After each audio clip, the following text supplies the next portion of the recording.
자, 어떤 얘기 좀 나눠볼까요? 네, 우리 지난번에는 CI보험 시리즈로 이야기를 나눴었잖아요. 그랬었죠. 네, 이번에는 실손보험을 시리즈로 준비해 왔습니다. 오호. 1세대부터 4세대까지 나눠 있는 실손보험 음. 오늘과 다음 시간까지 제대로 파헤쳐 볼 건데요. 네. 오늘은 그중에서 가장 보험료가 많이 오른 1세대 실손보험. 뭐라고요? 1세대 실손보험이요. 어허. 대체 이 1세대 실손보험이 뭔지 낱낱이 살펴보겠습니다. 팍팍. 하하. 네, 많은 분들이 가지고 있지만 자세히 그리고 정확히는 모르는 실손보험. 오늘도 귀 쫑긋 집중해서 들어보시기 바랍니다. 네, 실손보험은 실손의료비 보험의 줄임말로 실비보험이라고 부르기도 합니다. 그런데 피보험자가 실제로 부담한 의료비를 보상해주는 보험인데요. 뭐 진료비나 검사비나 약제비 등 실제로 지출한 의료비의 일부 또는 전액을 보상해줍니다. 특히 가입자 수만 3,500만 명에 이를 정도로 제2의 건강보험이라고도 불리는데요. 네. 하지만 최근 뉴스를 보면요. 실손보험에 대해 정확하게 모르거나 청구상의 불편 등으로 보험 소비자들의 청구하지 않은 실손보험금이 연평균 약 2,760억 원에 달한다는 소식도 전해지고 있어요. 저도 그 뉴스를 보고요. 너무 속이 상했습니다. 아니 가입은 해놓고 게다가 실손보험은 무조건 갱신형이잖아요. 매달 오르는 보험료를 내면서 아우 이거 왜 자꾸 올라 속상하다라고 하시면서도 계속 내고 있잖아요. 그러면서 왜 실손보험은 몰라서 청구를 못 하시냐고요. 이게 얼마야? 2,760억 원. 도대체 이걸 누가 안 가져가는 거냐고요. 자, 손 놓고 있었다 하는 우리 동키분들 특히나 1세대 실손보험을 갖고 있었다 하시는 분들은 오늘 문수진 전문가와 함께 꼼꼼하게 살펴볼 테니까 주목해 주시기 바랍니다. 자, 앞서 실제로 부담한 지출한 비용을 보상해주는 보험이 바로 실손보험이다라고 하셨는데 실손보험에서 가장 많이 듣는 게 급여 항목, 비급여 항목 이런 거예요. 네, 이 급여 항목은요. 국민건강보험에서 보장해주는 항목이고요. 비급여는 반대로 국민건강보험에서 보장해주지 않는 항목이에요. 그래서 비급여 주사라든지 비급여 치료제 이런 경우엔 개인이 그 금액을 전부 부담해야 하는 거죠. 정확히 정리가 됐습니다. 근데 저는 조금 이해가 안 되는 게 우리가 돈을 내고 가입하는 거잖아요. 그러면 국민건강보험에서 보장을 해주는 항목인 급여가 아니라 비급여, 그러니까는 국민건강보험에서 보장을 안 해주는 항목을 사실 실비에서 보장을 해줬으면 좋겠는데 네. 실비에서도 똑같이 국민건강보험에서 보장을 해주는 항목인 급여를 좀 더 많이 보장을 해주더라고요. 네, 급여 부분 같은 경우에는 아무래도 국민건강보험에서 100% 다 이 국민의 뭐 의료비를 보장해 주는 건 아니거든요. 그래서 일부 보장을 해주는 거기 때문에 일부 본인 부담금이라고 있어요. 그 부분이 보통 급여 부분에 해당이 되고요.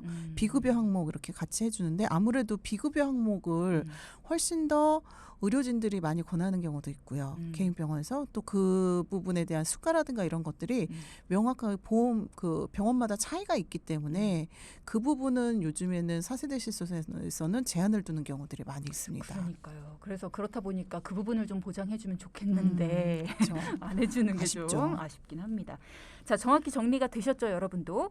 실손보험은 MZ세대 보험이나 어르신 보험 뭐 이런 식으로 되어 있지 않습니다. 실손보험은 1세대, 2세대, 3세대, 4세대 이런 식으로 나뉘어져 있습니다. 그런데 정확히 어떤 기준으로 나뉜 건지 차이점이 뭔지는 잘 모르겠더라고요. 네, 정말 간단하게 우리 청취자분들이 이해하기 쉽게 기준을 좀 말씀드리자면요. 네. 가입 시기에 나눠져 있어요. 근데 이게 가입 시기가 딱 1월 1일부터 뭐 12월 31일까지 이렇게 나눠져 있으면 좋은데. 달력처럼. 그죠? 그래서 증권에 있는 가입 날짜를 확인하실 필요가 있습니다. 1세대 실손은요. 2003년부터 2003년 10월부터 2009년 9월까지고요. 2세대 실손은 2009년 10월부터 2017년 3월까지예요. 되게 애매하게 나눠놨네요. 그렇죠. 3세대 실손은 또 2017년 4월부터 2021년 6월까지. 4세대 실손은 2021년 7월부터 현재까지 판매되고 있는 실손보험이라고 보시면 됩니다. 그러면 실손보험 증권에 적힌 날짜를 보면 몇 세대 실손에 가입한 건지 알 수가 있겠군요. 네. 그런데 여기서 주의할 점이 있는데요. 2009년 8월부터 10월 사이에는 가입하시는 분들 중에는 나는 1세대 실손에 가입했어라고 하시는 분들이 계시는데요. 근데 이분들이 지금 갖고 있는 보험이 1세대 실손이 아닐 수도 있어요. 왜요? 예, 이 기간 동안에는 보험사에서 일시적으로 이제 2세대 실손으로 넘어가는 이 중간 계도 기간이었어요. 그래서 유예 기간을 뒀는데요. 일단은 1세대 실손으로 가입을 진행을 하고 이 상품의 첫 번째 갱신인 뭐 3년 갱신, 5년 갱신 이게 다르거든요. 그 첫 번째 갱신이 되기 전까지만 1세대 실손으로 보상을 하고요. 그 갱신이 지나면 갱신이 두 번째 갱신이 시작되면 2세대 실손으로 자동적으로 전환이 됐거든요. 그러니까 가입할 땐 1세대 실손이었지만 지금 유지하고 있는 건 2세대 실손일 수도 있다라는 점은 좀 주의해 보셔야 될 것 같아요. 굉장히 복잡하네요. 네. 내가 가진 실손 1세대 실손인 줄 알고 계시는 분들 중에서 2009년 8월에서 10월 사이에 실손을 가입하신 분들은 갱신이 되면서 2세대로 바뀌었을 수 있으니까 내가 몇 세대 실손으로 지금 유지가 되고 있는지를 정확하게 확인을 해보셔야겠다라는 말씀 해주셨습니다. 자, 그럼 이제 1세대 실손에 대해서 제대로 파헤쳐 보겠습니다. 아까 1세대 실손의 가입 기간이 2003년 10월부터 2009년 9월까지다라고 말씀을 하셨어요. 또 다른 특징은 뭘까요? 네, 1세대 실손보험은요. 이후에 2세대, 3세대, 4세대 실손보험들과는 다르게 이 표준화가 되어 있지 않았어요. 그 얘기는 보험회사마다 약관의 차이가 있다라는 얘기죠. 그래서 A라는 보험사에서는 보장해주지만 B라는 보험사에서는 보장해주지 않는 경우도 있었고요. 결국 금융감독원에서 2009년 10월을 기준으로 모든 보험사의 실손보험 약관을 통일해라 이렇게 정한 거죠. 그래서 2세대, 3세대, 4세대 실손은 모든 보험사의 약관이 동일한데요. 1세대 실손의 경우엔 보험사마다 다 다르기 때문에 꼭 본인이 유지하고 있는 보험 약관을 잘 살펴보실 필요가 있습니다. 그러니까 지금 뭐 암보험이나 다른 종합보험들이 보험사마다 다른 것처럼 1세대 실손은 실손보험이 다 보험사마다 달랐다. 네. 그렇군요. 1세대는 보험회사마다 약관이 다 달랐다. 좋은 것도 있었고 그에 반해서 조금 부족한 것도 있었다. 그렇죠. 자, 그러면 지금 가입하는 4세대 실손은 어떤 보험사에 가입을 하든지 다 동일한 보장을 받는다. 그렇게 네. 알고 계시면 되겠네요. 맞습니다. 그리고 1세대 실손은요. 갱신 주기가 3년 갱신인 것도 있고 또는 5년 갱신인 것도 있어요. 또 보험 기간도요. 80세 또는 100세 만기인 것도 있고요. 가입 한도도 2번은 3천만 원에 통원 10만 원을 많이 가입을 하셨고요. 2번 1억에 통원 50만 원을 가입할 수도 있었어요. 이런 것들이 선택 사항이 있었고요. 그리고 1세대 실손 보험에는 총 5가지 특약이 있었어요. 뭐 질병 입원 의료비 특약, 뭐 질병 통원 의료비 특약, 상해 입원 의료비 특약, 상해 통원 의료비 특약, 그리고 마지막으로는 일반 상해 의료비 특약 이렇게 5가지가 존재하고 있습니다. 보통 질병 입원, 질병 통원, 상해 입원, 상해 통원까지는 되게 자주 본 것 같은데 일반 상해 의료비 특약 요거는 굉장히 생소하네요. 네, 이거는 1세대 실손보험에만 있는 특약인데요. 질병 관련된 특약은 무조건 가입해야 했는데 딱 세트가 정해져 있었어요. 뭐 질병 입원, 질병 통원이 한 세트로 해서 질병은 요것만 가입하라라고 정해져 있었는데 상해 관련해서는 선택할 수가 있었어요. 그래서 상해 입원 플러스 상해 통원 이렇게 세트로 가입을 할 것인지 아니면 일반 상해 의료비 특약을 선택할 것인지 이 둘 중에 하나를 선택해야 했죠. 1세대에만 있던 특약이었다. 어쩐지 익숙하지가 않더라고요. 그러면 이 특약의 특징은 뭡니까? 일반 상해 의료비 특약. 네, 일반 상해 의료비 특약은요 말 그대로 상해를 보상해주는 특약인데요. 이 특약은 입원과 통원의 구분이 없어요. 그냥 이 특약 하나로 입원도 해당이 되고 통원도 해당이 된다고 보시면 돼요. 자기 부담금도 없고요. 그리고 따로 공제되는 금액이 없기 때문에 100% 보상을 받을 수 있는 거죠. 쓴 돈 다 돌려받는 거예요? 그렇죠. 우와. 그래서 팔걸이 뭐 우리가 보통 상해로 다치거나 이러면 팔걸이를 한다거나 목발을 짚거나 뭐 의족 등 상해 보조기 등을 사용하잖아요. 이 비용들도 보장받을 수 있고요. 또 교통사고가 났을 때 총 치료비의 50%를 자동차 보험에서 보상해 주는 거에 50%를 또 보상받을 수도 있어요.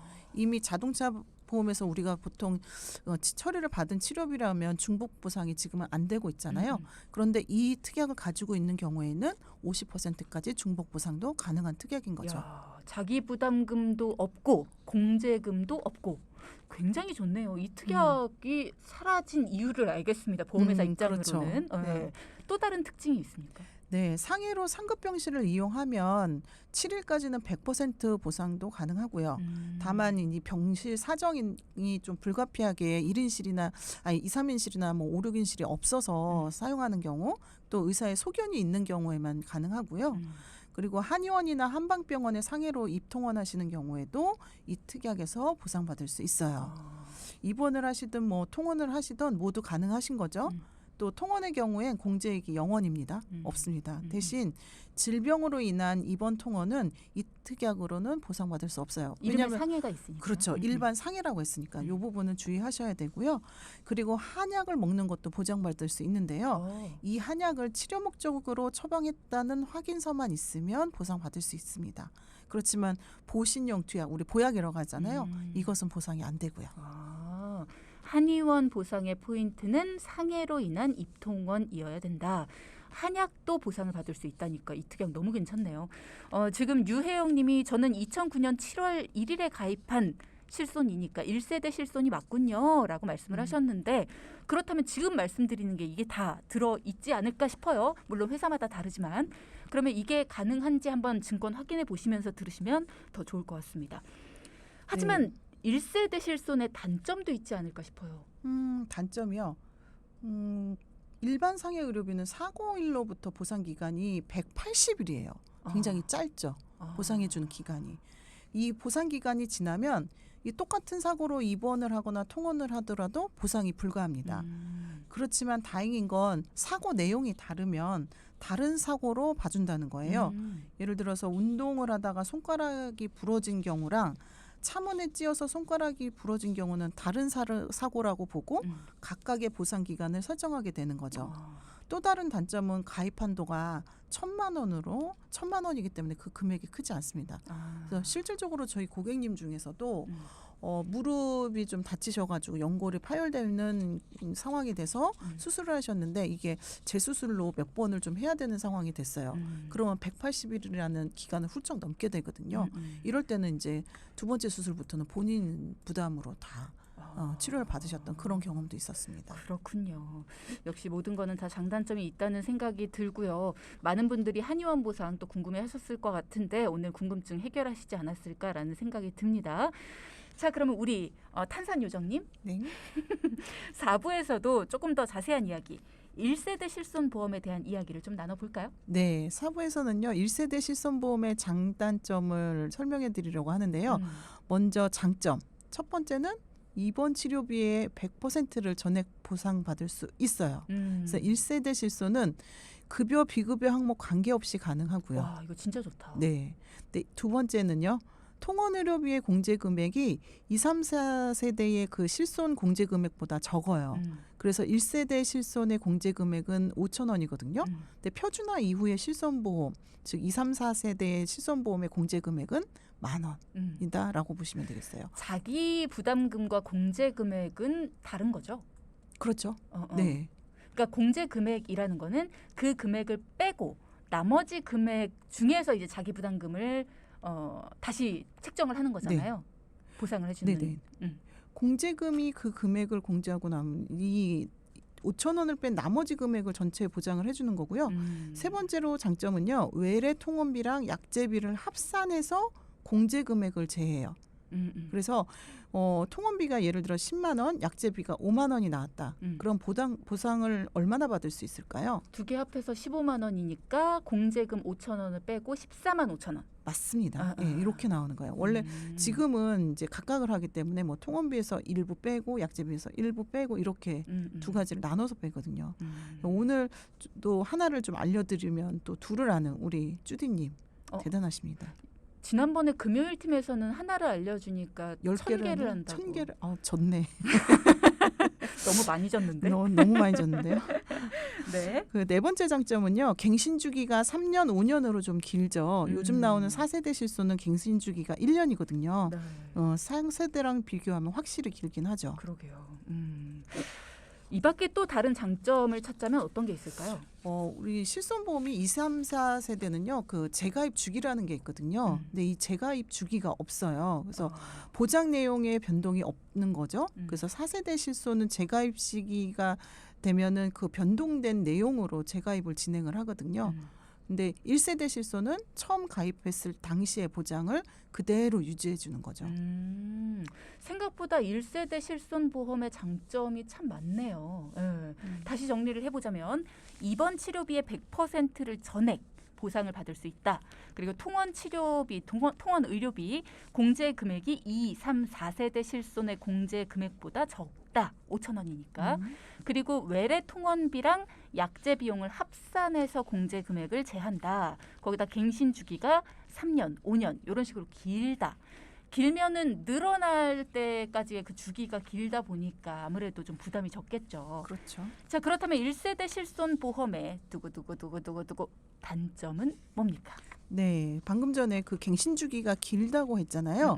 이게 사실은 장점이자 단점이에요.